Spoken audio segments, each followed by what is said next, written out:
আসসালামু আলাইকুম। একটা রেসিপি নিয়ে চলে এসেছি, আমরা শরবত করে দেখাবো।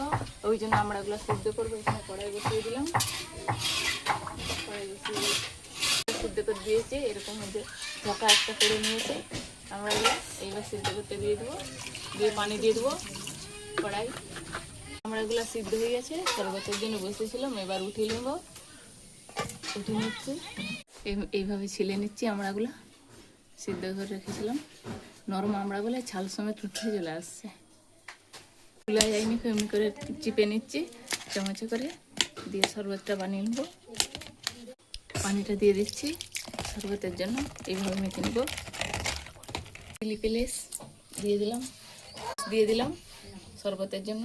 লেবুর রসটা লাগবে, লেবুর রস দিয়ে দিলাম। এখানে শরবতের জন্য চিনিটা লাগবে, চিনি দিয়ে দেওয়ার জন্য জল জিরাটা লাগবে, জল জিরা দিয়ে দিলাম। এখানে দিলাম লবণ লাগবে, এনে অল্প বিট লবণ দিয়ে দিলাম। এই গরমের দিনে একটু এই আমড়া শরবত হলে খুবই টেস্টি লাগে। গরমটা হয়ে গেছে, এবার গ্লাসে দিয়ে নেব। এরকম গরমের দিনে একটু আমড়ার শরবত হেভি টেস্টি হয়। শরবত আপনারা বানিয়ে দেখবেন, হেভি টেস্ট লাগে, হেভি টেস্টি শরবতটা হয়েছে হেভি টেস্ট। একটু খেয়ে দেখ কিরকম লাগছে। দারুন।